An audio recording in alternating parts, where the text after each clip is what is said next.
Para saudara dan saudari yang terkasih di dalam Kristus, selamat bertemu kembali untuk kesekian kalinya.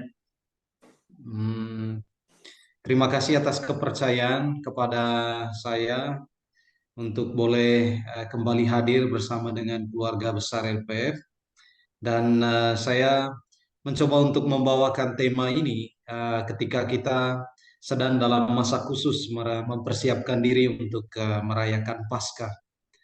Karena tema utama kita selama masa Prapaskah adalah pertobatan, ya maka saya mencoba menawarkan tema pulang pada malam hari ini.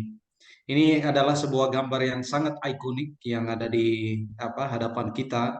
Seorang bernama Rembrandt, dia memberikan sebuah lukisan yang sangat indah tentang teks Lukas 15 ayat 11 sampai 32. Apa yang nanti saya bagikan kepada para saudara itu merupakan hanya refleksi saya atas teks Lukas yang sudah mungkin seringkali kita dengar ya.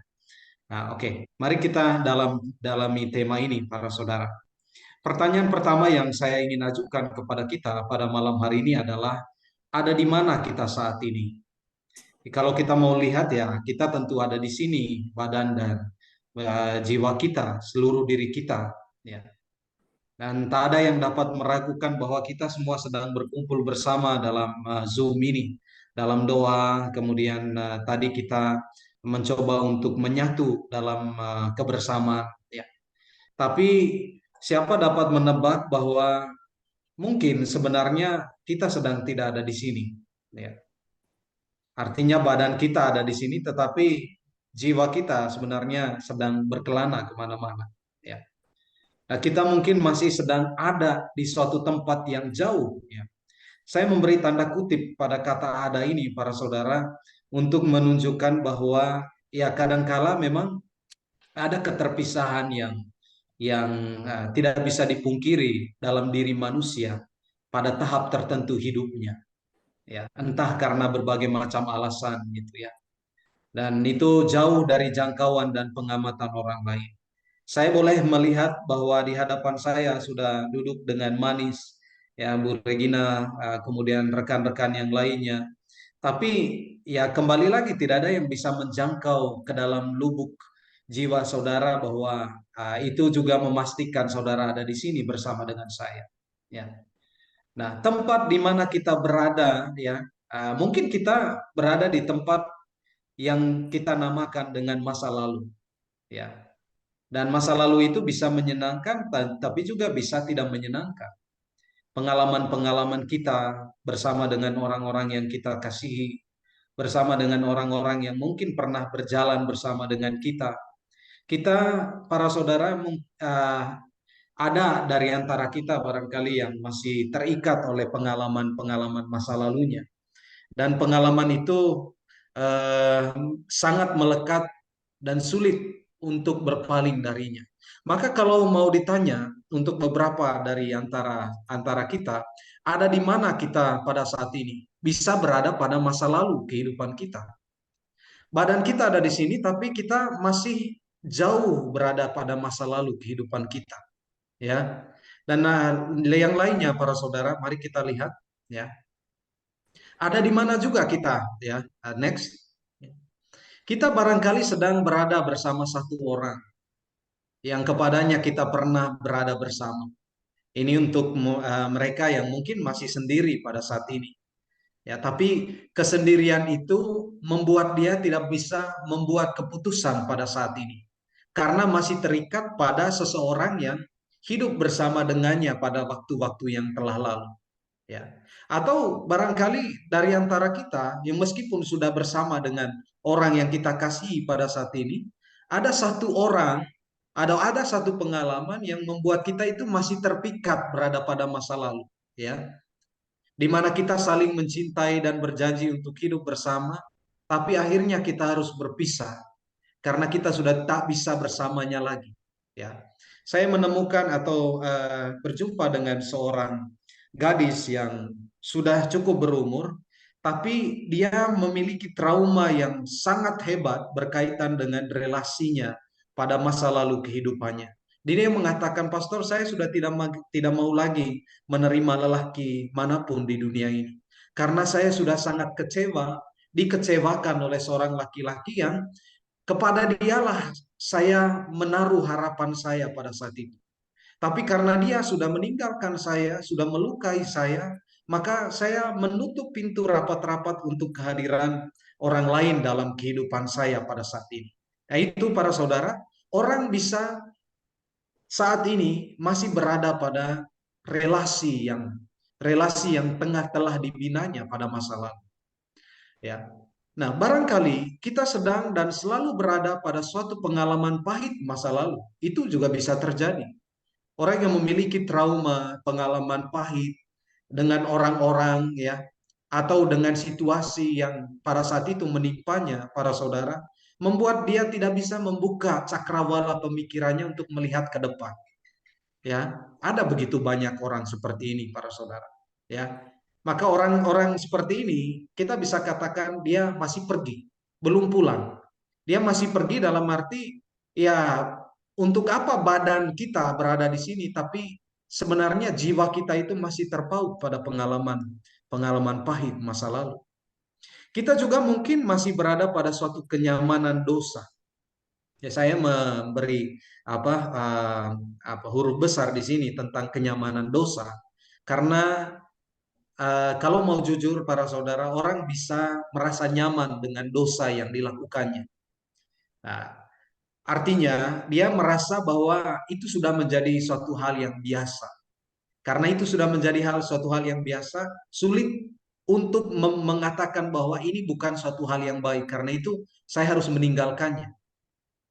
Dosa yang telah sedemikian lama mengakar dalam diri seseorang, itu bisa menjadi sebuah zona nyamannya seseorang, ya. Karena itu ketika diajak, "Ayo bertobat yuk, ayo kembali yuk," dia mengatakan, "Oh sorry ya, saya masih mau berada di sini." Berada di sini itu menjadi sebuah kenyamanan buat saya. Nah, jadi kita bisa berada pada suatu kenyamanan dosa yang selama ini selalu mengatakan kepada kita sekalian, "Ini baik, lakukanlah." Jadi jangan ragu untuk melakukan ini karena ini baik, ya. Padahal sebenarnya tidak baik.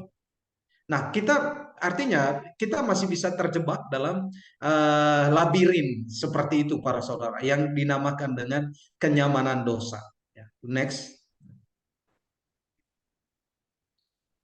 Nah, jika itu cukup membuat kita bertumbuh, para saudara, artinya pengalaman masa lalu kita, relasi masa lalu kita, ya, kemudian situasi yang terjadi pada masa lalu hidup kita. Jika itu membuat kita bertumbuh di dalam Tuhan, jika itu membebaskan serta memerdekakan kita, saya mengatakan bertahan, ya, bertahanlah dalam relasi seperti itu, ya. Tapi jika itu membuat kita menderita, membuat kita terikat, membuat kita tidak bebas, dan bahkan membuat kita tidak mampu melihat masa depan, tinggalkanlah itu. Mungkin ini momen di mana para saudara ya mengatakan selamat tinggal dengan berbagai macam hal yang selama ini membuat saya itu tidak bisa melihat masa depan saya. Undangan dari Tuhan untuk kembali, ya. Ini saat dimana momen dimana saya harus mengatakan, "Oh, saya bukan lagi masa lalu hidupku. Saya adalah masa kini hidupku dan hendak melangkah ke masa depan dalam hidup saya." Ya, saya menanyakan ini semua para saudara untuk mencoba membawa kita sekalian melihat dengan jujur ke dalam diri kita pada saat ini. Kira-kira saya berada di mana pada saat ini? Ya, ada dengan siapa saat ini? Kira-kira lingkaran apa yang membuat saya belum bisa berjalan sebagai seorang pribadi yang merdeka pada saat ini? Jika saya masih menemukan bahwa lingkaran itu atau tembok itu masih begitu tinggi, maka saya harus memikirkan sesuatu nih, apa yang perlu saya lakukan? Karena Tuhan mengundang kita pada malam hari ini dengan teks yang nanti akan kita bacakan untuk pulang, bukan untuk berada di sana, karena tempat kita para saudara bukan bukan berada di dalam tembok, di dalam lingkaran yang telah lama mengikat dan membuat kita itu menjadi pribadi yang tidak bebas. Lanjut.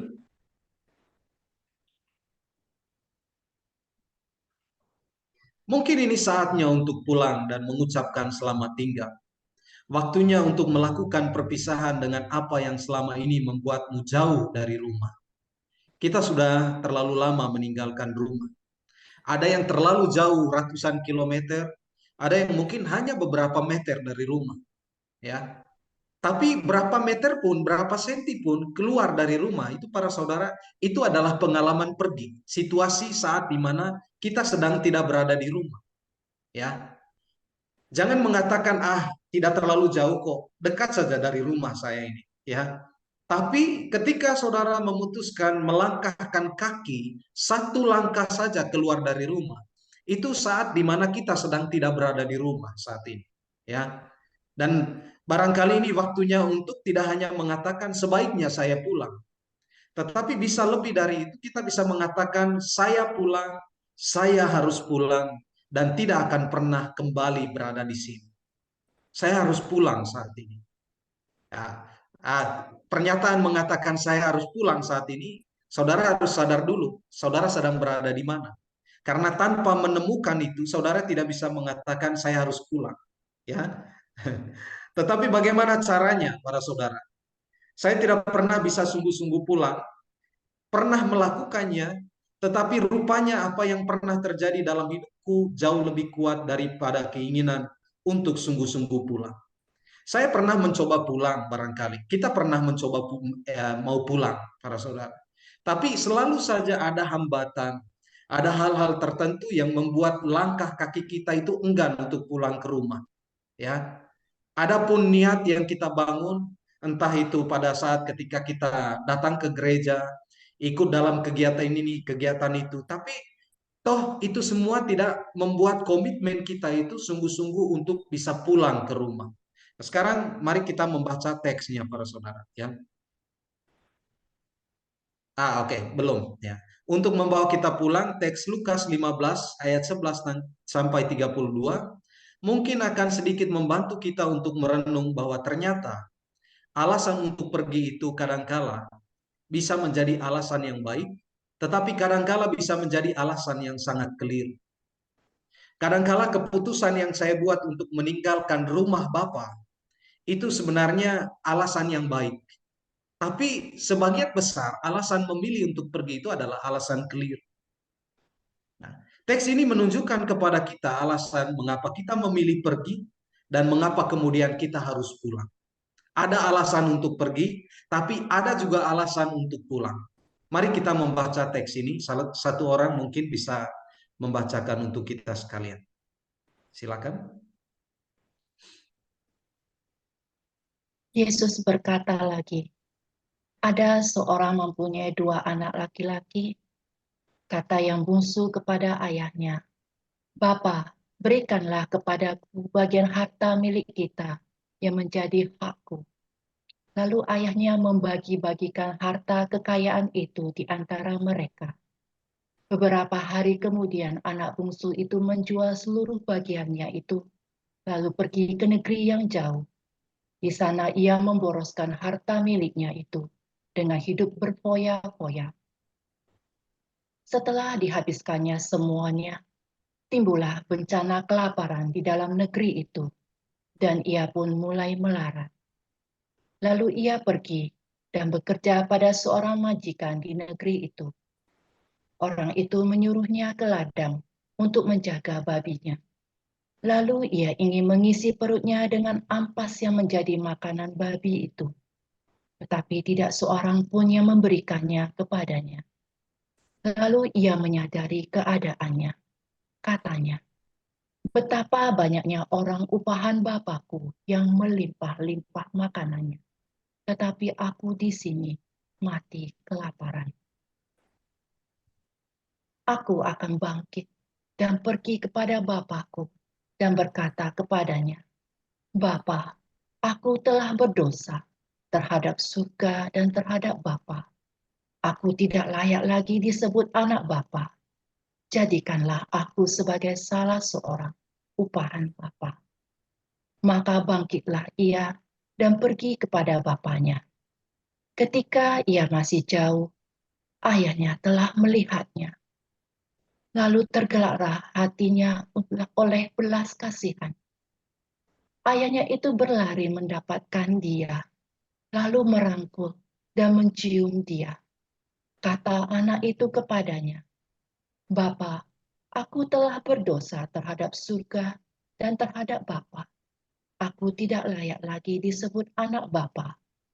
Tetapi ayah itu berkata kepada hamba-hambanya, "Lekaslah bawa kemari jubah yang terbaik. Pakaikanlah ia kepadanya dan kenakanlah cincin pada jarinya dan sepatu pada kakinya.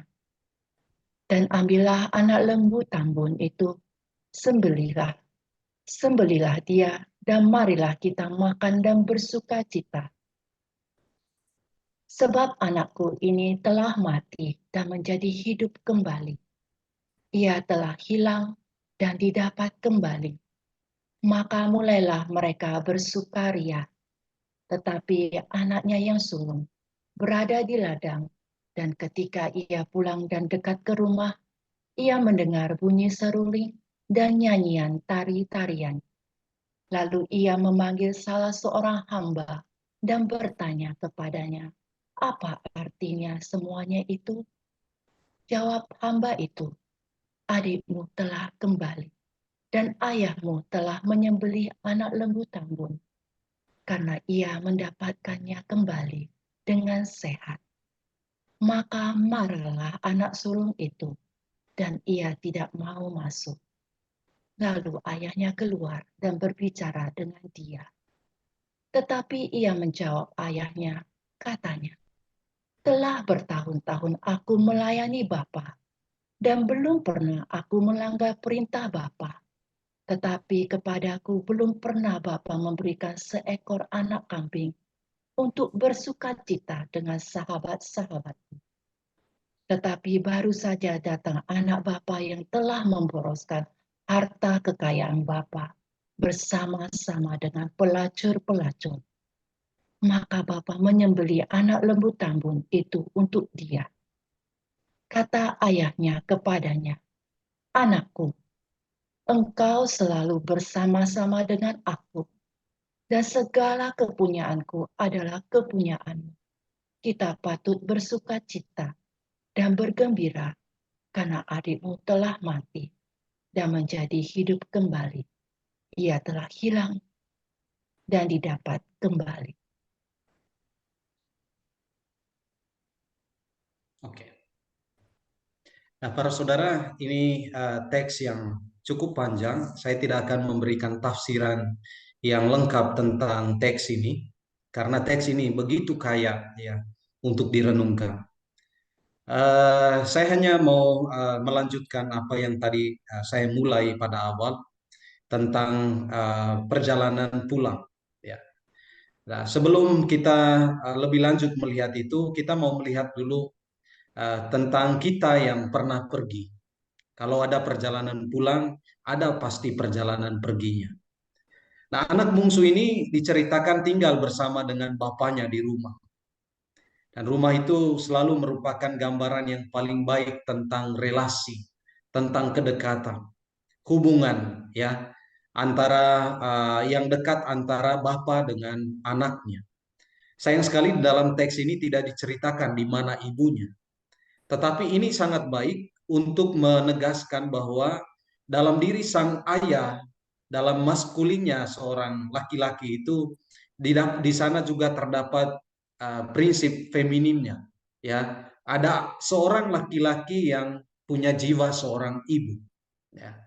Tapi di dalam rumah itu dilukiskan tentang kenyamanan yang tidak bisa didapatkan di luar rumah, hanya ada di dalam rumah. Karena kalau berbicara tentang relasi kedekatan, itu tak ada yang bisa menggantikan relasi kedekatan seseorang dengan orang-orang yang ada di dalam rumah, dan itu tidak bisa digantikan dengan kedekatan seseorang berada di luar rumah. Nah, tinggal di rumah itu berarti hidup dalam relasi yang baik, menikmati kenyamanan dan ketenangan. Maka amat sulit dibayangkan mengapa anak bungsu itu memilih untuk meninggalkan rumah. Meninggalkan rumah pada bagian ini adalah mengatakan bahwa relasinya dengan sang ayah itu sedang tidak baik-baik saja. Atau dia ingin mengubah relasi yang kedekatan dengan ayahnya, dengan kakaknya, dengan si sulung, itu seperti menjadi sebuah relasi yang tidak lagi dianggap sebagai relasi yang terbaik oleh si anak bungsu ini. Ya. Nah, berada di rumah seharusnya berarti berada di hati Bapa. Ya. Karena di sana dikatakan apa yang menjadi milik Bapa itu juga menjadi milik si anak. Dia bebas melakukan apapun di dalam rumah itu. Dia mau main PS kah, dia mau makan makan makanan enak kah, semuanya disediakan oleh bapaknya. Dia mau memiliki emas, ya, batangan atau apapun itu, semua sudah tersedia.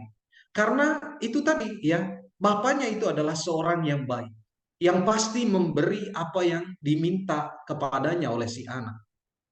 Seharusnya anak bungsu ini tidak pernah pergi. Jika saja ia sadar bahwa berada di rumah itu lebih baik daripada pergi. Tapi toh ini merupakan kecenderungan sebagian besar manusia. Lebih melihat keluar, dan di luar sana itu memang terdapat banyak hal yang menyenangkan daripada berada di rumah. Setelah keluar, tahu-tahu di luar itu tidak selalu seperti apa yang kita pikirkan dari dalam ketika kita berada di dalam rumah. Ya, ya berpikir makanan di luar itu selalu lebih enak daripada makanan di rumah. Tapi saya sendiri selalu merasa bahwa makanan di rumah itu kadangkala tak tergantikan oleh makanan di luar. Sehingga kalau pergi itu selalu ingin pulang dan menikmati makanan yang ada di rumah. Ya. Namun ternyata itu tidak cukup bagi si anak bungsu ini tadi. Ia ingin sesuatu yang lain yang di luar rumah. Sesuatu yang dilihatnya dari rumah itu baik dan menyenangkan. Sesuatu yang selalu mengatakan kepadanya, di sini lebih indah dan menarik daripada di dalam sana. Dan dia tertarik oleh undangan ataupun sapaan yang datang dari luar rumah itu. Ya, itu seperti sebuah iklan yang berseliweran kemana-mana, ya. Dan dia merasa terpesona dengan semuanya itu. Nah, dia membangunkan ayahnya dan berkata, ayah, saya minta warisanku sekarang. Saya minta sewarisanku sekarang. Bagikanlah apa yang menjadi hakku sekarang. Nah, minta di sini berarti dia mengharapkan kematian ayahnya. Ini tafsirannya para saudara. Dia bahkan mengatakan dengan berani katakan, sebaiknya engkau mati sekarang. Mati saja engkau sekarang karena saya mau mendapatkan apa yang menjadi hak saya. Ya. Dia mencoba untuk mencoba untuk membuat relasi yang tadinya menjadi sangat baik dengan sendirinya itu menjadi relasi yang kurang terlalu enak untuk didengar. Sebegitu kurang ajarnya anak ini, ya para saudara. Saya yakin di sini dia memaksa, makanya sampai dibagikan warisan itu. Lalu dia langsung pergi meninggalkan rumahnya. Apa yang terjadi di luar rumah setelah itu? Ini yang menarik, ya. Dia menghabiskan harta pemberian ayahnya, dengan hidup berfoya-foya. Dan para saudara, saya katakan inilah saat perginya anak ini. Ya, saat perginya anak ini. Saat perginya anak ini bukan saat dia melangkahkan kaki di keluar rumah meninggalkan ayahnya, tapi saat dia menghabiskan berfoya-foya, ya, dengan harta yang tadi telah diberikan oleh ayahnya kepadanya. Ya, ini saat di mana dia pergi, saat di mana dia jauh dari rumah. Saat dia tidak lagi tidak mau tahu tentang siapa dirinya. Dia lupa dengan identitasnya. Dia lupa dengan situasi di rumah. Dia lupa juga dengan bahwa dia punya ayah yang begitu baik. Ya, dia ingin mengubah sejarah ayahnya sebagai seorang yang begitu baik hati. Jadi betapa kurang ajarnya anak ini. Tapi ini adalah momen di mana dia sedang tidak berada di rumah. Ya. Selangkah setelah dia beranjak dari rumah, ingatan tentang rumah dan bapaknya menjadi hilang sama sekali. Dengan pergi keluar dan masuk ke tempat hiburan, dengan menikmati tidur dengan perempuan ini, perempuan itu, ya, dengan makan dan tidak lagi bisa menjaga semua, ya, apa yang dia miliki, ya. Dunia di luar itu, dunia di luar rumah segera menyambutnya dengan gegap gempita. Oh, menyaksikan hal seperti ini, Pasti apa yang ada di luar itu menyambut dengan sukacita. Dia memasuki suatu rumah yang asing dan lain sama sekali. Rumah yang menyambutnya dengan senyuman, tetapi bukan senyuman yang tulus seperti senyuman sang ayah. Ya, dia tidak lagi menemukan senyuman tulus seorang ayah di antara senyuman orang-orang yang berada di luar. Karena apa? Orang-orang yang dijumpainya itu adalah orang-orang yang penuh dengan modus, para saudara. Oh, ini dia bawa sesuatu nih ya, entah itu uangkah atau apakah ya. Maka orang-orang yang datang itu berusaha untuk senyum, tapi bukan berusaha untuk senyum supaya dekat dengan dia, supaya hidup bersahabat dengan dia, tapi karena sesuatu yang dia punyai, modus, intrik ya. Rumah yang tampak dan kelihatan menyambutnya, tetapi orang-orang begitu asing dan aneh baginya. Ya, rumah yang memberinya makan, tetapi makanan yang tidak menyehatkan tubuhnya. Bahkan bayangkan para saudara, dia makan makanan babi, ya, ampasnya lagi, ya. Dia bekerja pada orang yang salah. Yang penting, tapi ini bukan bukan salah si bosnya, para saudara. Ini salahnya si bung anak yang pergi ini tadi, ya. Ya, karena bagi bosnya itu babi itu lebih penting buat dia, bukan si manusia ini, ya. Nah, bos ini berbuat demikian karena memang dia bukan anaknya, ya. Dia memberi ampas babi kepada si anak yang malang ini. Bukan karena memang dia bukanlah anaknya, tidak ada relasi antara antara bos ini dengan si anak yang hilang ini. Rumah yang mana orang menyambutnya tetapi hanya karena dia punya uang. Rumah yang di dalamnya penuh dengan mereka yang tidak sungguh-sungguh menerima. Singkatnya, dia memasuki dunia yang sama sekali jauh berbeda dari tempat di mana dia tinggal bersama dengan Bapa. Ini situasi yang dialami oleh si anak yang meninggalkan rumahnya, para saudara. Nah, sadarlah kita sekarang dari kisah yang singkat ini saja, kita tahu situasi yang terjadi manakala kita berada jauh dari rumah, berada jauh dari sang Bapa. Kita akan bertemu dengan situasi yang tampak menyenangkan, tapi sebenarnya itu kesenangan yang palsu, ya. Kita tampak bertemu dengan orang-orang yang baik, tapi kadangkala orang-orang yang datang kepada kita, orang-orang yang hidup bersama dengan kita, mereka punya motivasi dan keinginan yang sebenarnya kurang membawa keuntungan buat kita. Mari kita lanjutkan. Next. Nah, sekarang apa, para saudara? Ya, mengetahui situasi seperti itu, bahwa berada di luar rumah, kita akan berada dalam situasi yang kurang menyenangkan, sama seperti yang kita alami di rumah bersama dengan Bapa. Maka satu-satunya jalan yang harus ditempuh oleh si bungsu ini, oleh si anak yang pergi meninggalkan rumah ini, dia harus pulang. Dia tidak bisa tidak harus pulang, saudara. Ya. Dan ini sebuah keputusan yang dibuat setelah dia merasakan betapa terpuruknya ia. Ya. Setelah dia merasa terpuruk karena makan makanan babi, uangnya sudah habis, ya, bajunya itu sudah mulai compang-camping, dia sendiri sudah mulai tidak mengenakan sendal, dekil dan tidak lagi terawat. Ya.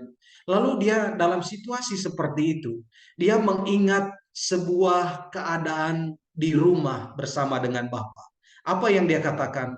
Di rumah Bapakku, saya tidak mungkin diperlakukan seperti ini. Atau saya tidak mungkin ada dalam situasi seperti ini kalau saya berada di rumah bersama dengan Bapa. Karena Bapa tidak akan memperlakukan saya seperti ini. Setelah ia sadar bahwa ia telah salah masuk rumah, ya. Setelah ia juga sadar bahwa ia telah salah menjadikan orang sebagai bapaknya, kakaknya. Tetapi ternyata mereka semua hanya memanfaatkannya. Lihat bagaimana keputusan itu akhirnya dibuat. Dia katakan, betapa banyaknya orang upahan Bapakku, tetapi mereka oleh Bapakku dikasihi, diperhatikan, bahkan dijadikan seperti anaknya sendiri. Para saudara, ini suatu hal yang tragis terjadi dalam kehidupan manusia. Ya, tunggu saat dimana kita sedang dalam keadaan sekarat, baru kita ingat kembali. Selalu seperti itu. Tunggu dalam keadaan di mana kita sudah tidak lagi bisa melakukan apa-apa, baru kita ingat jalan pulang. Oh, baru ingat betapa baiknya ayah di rumah, betapa baiknya keluarga di rumah, baru kita sungguh-sungguh ingat pulang. Maka dalam keadaan sekarat pun kita kadangkala baru ingat Tuhan itu ketika kita sedang dalam keadaan yang sudah tidak lagi berdaya. Baru ingat Tuhan. Tapi pertanyaannya, apakah kita harus menunggu situasi yang demikian baru pulang? Haruskah Tuhan memberi kita ujian yang begitu hebat baru kita pulang? Ya. Anak bungsu ini memutuskan pulang setelah dia merasa betapa keji bosnya memberi dia makanan babi. Ya, lanjut para saudara. Ya. Next, oke. Nah, kemana kita pulang? Ya, pulang ke hati Bapa. Ya, pulang ke rumah, ya, pulang ke hati Bapa para saudara. Nah, karena apa? Bapa itu mengasihi anaknya. Anaknya ini adalah cinta pertamanya. Cinta pertamanya si Bapa. Sejauh-jauhnya anak ini pergi, hati Bapa juga itu ikut kemana anaknya ini pergi. Maka si bapak itu dia tidak akan tidur nyenyak sebelum anaknya itu sungguh-sungguh pulang kembali ke rumah. Lihat ekspresi dari si bapak tadi itu, ketika dia anaknya itu masih jauh sekalipun, dia sudah menyuruh orang-orang seisi rumah itu untuk menyiapkan segala sesuatu bagi anaknya yang kembali. Dia tahu bahwa anaknya itu pasti akan kembali. Anaknya itu pasti akan pulang. Meskipun dalam keadaan di mana seharusnya dia tidak pantas lagi untuk diterima sebagai seorang anak karena dia sudah serakah dan mengambil sebuah keputusan yang salah.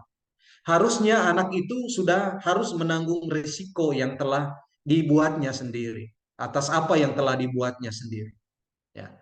Dia mengasihi siapapun yang mau kembali dengan cinta pertamanya, cinta tanpa batas dan tidak bersyarat. Nah, apakah kita sudah menyadari bahwa Bapa sebenarnya sudah mencoba menemukan saya? Kita yang sudah atau sedang berada pada pengalaman masa lalu kita. Kita yang pada saat ini tengah berada di luar rumah, yang tengah merasa nyaman dengan dosa-dosa yang saat ini kita lakukan. Kita yang pada saat ini tengah merasa memiliki sebuah beban yang begitu berat dan karena itu kita tidak mampu untuk berjalan kembali ke rumah, ya. Sementara kita melihat bahwa Bapa dia sudah menyadari dan sudah melihat bahwa ya dia sudah mencari dan menemukan kita. Dia pertama-tama yang keluar mencari kita para saudara. Ya. Maka pertanyaannya bukan bagaimana saya menemukan Allah, tetapi bagaimana saya membiarkan ditemukan kembali oleh Allah. Ya. Anak ini bukan dia yang menemukan kembali bapaknya, tetapi bapaknya adalah yang telah menemukan dia. Bapaknya ialah yang mencari dia, membuat dia sadar untuk kembali, ya. Bukan bagaimana saya mencintai Allah, tetapi bagaimana saya membiarkan diri saya itu dicintai oleh Allah. Kalau kesadaran untuk pulang, saya kira kita semua punya kesadaran untuk pulang, para saudara, ya. Sadar bahwa saya punya dosa. Dalam keadaan tertentu kita mengatakan saya harus pulang. Tapi kita belum sungguh-sungguh mau mengatakan pulang, ya. Kenapa? Alasan kenapa kita masih stay, ya, bertahan dengan kadangkala dengan dosa yang sama, para saudara. Karena ini alasannya. Karena kita tidak membiarkan diri kita itu dicintai oleh Allah. Tidak membiarkan diri kita itu dikasihi oleh Allah, ditemukan oleh Allah, ya.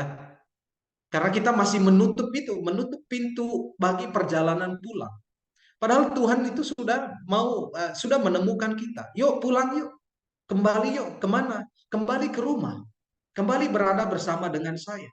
Maka sampai hari ini, kenapa pertobatan itu menjadi begitu sulit bagi kita itu? Karena kita masih belum membiarkan diri kita dicintai sepenuhnya oleh Allah. Karena kalau kita sudah membiarkan diri kita dicintai oleh Allah, para saudara, kita tentu saja jijik dengan berbagai macam dosa yang terus-menerus ditawarkan oleh dunia ini.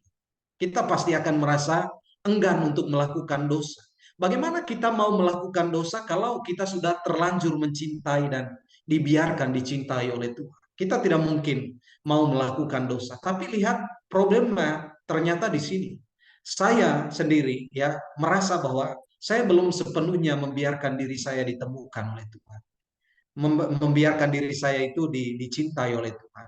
Di tempat yang jauh Allah memandang saya, mencoba menemukan saya dan rindu membawa saya pulang ke rumahnya, ke hatinya. Ya, nah, oke, kita lanjutkan, para saudara. Lalu kita bagaimana? Kapan kita mau pulang, para saudara? Ya, sekali lagi ini pesan ini hanya akan berbicara kepada kita yang saat ini merasa bahwa kita sedang tidak berada di rumah, para saudara. Ya, karena saya sendiri juga sebagai pribadi, sebagai manusia, saya masih belum sepenuhnya berada di rumah. Saya masih berada lumayan jauh dari rumah. Ya, nah pertanyaannya, Pastor JJ, kapan kamu mau pulang? Ya, para saudara, kapan kita mau pulang? Ya, kita mengatakan nanti. Saya mau berada di sini dulu. Tetapi nanti itu kapan? Ya nanti ketika saya sudah cukup siap untuk itu. Ini yang selalu saya katakan dan kompromi yang saya lakukan terhadap diri saya, para saudara. Nanti yang tidak akan pernah menjadi kenyataan. Ya, nanti yang selalu ada dalam sebuah impian saya. Ya, lalu kapan kita sungguh-sungguh siap? Oh, tunggu Paskah, Pastor. Malam Paskah itu kita kan membaharui janji baptis. Atau tunggu ini saat mau Paskah, Pastor, kan kita mau mengaku dosa nanti ya. Nah, kita selalu menunda waktu untuk pulang karena kita takut akan kehilangan kesempatan untuk menikmati berbagai tawaran yang ada di luar rumah. Kita kehilangan kesempatan untuk menjadi populer, kehilangan kesempatan untuk dikenal oleh banyak orang, kehilangan kesempatan untuk mendapatkan keuntungan sebanyak-banyaknya. Karena itu, selagi kita diberi kesempatan untuk ya memiliki ini dan itu, meskipun itu bukan satu hal yang baik dalam rangka relasi saya dengan Tuhan, kita akan selalu merasa betah di situ dan menunda untuk kembali. Ya, sebaiknya para saudara mulai bergegas untuk pulang. Ya, saya tahu ada banyak dari antara kita yang masih berpikir bahwa kita masih terlalu muda untuk pulang. Ya, terlalu muda dan terlalu belia untuk kembali ke rumah. Ya, atau katakanlah masih takut apa yang orang bilang tentang kita kemudian ya. Kita takut ditertawakan karena masih muda sudah mau pulang atau berlagak menjadi kudus. Nah, pulang di sini tadi artinya para saudara kita mau membaharui diri kita, melakukan sebuah pertobatan dan berusaha untuk hidup kudus di hadapan Tuhan. Tapi ini juga salah satu godaan ya untuk tidak mau pulang para saudara. Karena kita takut takut karena orang akan menganggap wah sok kudus loh ya. Nah, kamu sudah kelihatan sok kudus nih, tidak mau melakukan ini, ya. Lihat, kita sudah mempunyai komitmen untuk pulang, tapi selalu saja digoda oleh orang-orang atau hal-hal yang ada di luar kita, di mana kita takut bahwa orang menilai kita itu sok kudus karena mau bertobat, ya. Ada banyak, ada banyak yang terjadi juga seperti itu. Lucunya, ada yang menertawakan temannya ketika temannya mengatakan, saya mau pulang, atau saya sudah pulang. Orang meragukan pertobatan seseorang. Jika ada yang meragukan pertobatan kita, ia adalah seorang Farisi dan ahli Taurat. Karena hanya kedua kelompok ini yang tidak merayakan apa yang surga rayakan, para saudara. Hanya orang-orang Farisi saja yang tidak ikut merayakan saat di mana seorang itu sungguh-sungguh pulang. Sama seperti anak sulung tadi, para saudara. Kalau mau membaca teks itu dengan lebih baik. Anak sulung tadi itu, dia tidak ikut merayakan.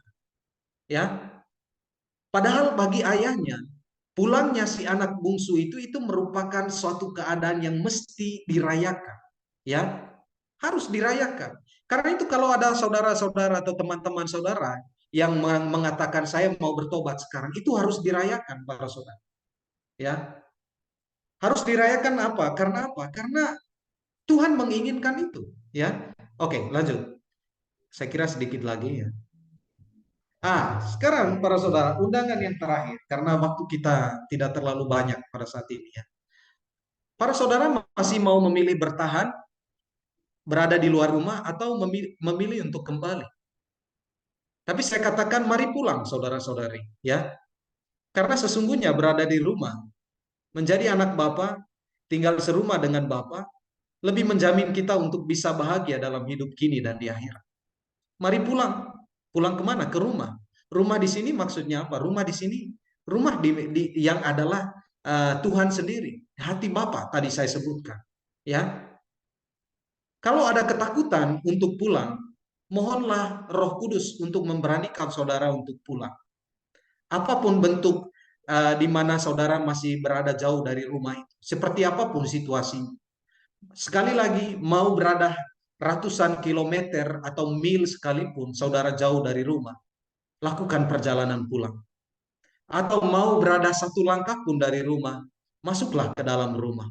Ya, pertanyaan refleksi yang mungkin kita bisa renungkan para saudara ya, karena pada malam hari ini saya tidak terlalu memberi sebuah bahan yang sulit untuk kita. Seperti judulnya tadi itu, refleksi masa prapaskah para saudara ya. Sudah pulangkah saya ya? Kalau belum pulang, apa yang membuat saya sulit untuk pulang? Mungkin ini bisa kita sharingkan setelah ini sebentar ya para saudara. Kalau belum pulang, mengapa saya belum pulang ya? Apa yang membuat saya sulit untuk pulang? Kalau saya sudah pulang, bagikanlah pengalaman saat di mana saudara sudah pulang dan berada kembali bersama dengan Bapa.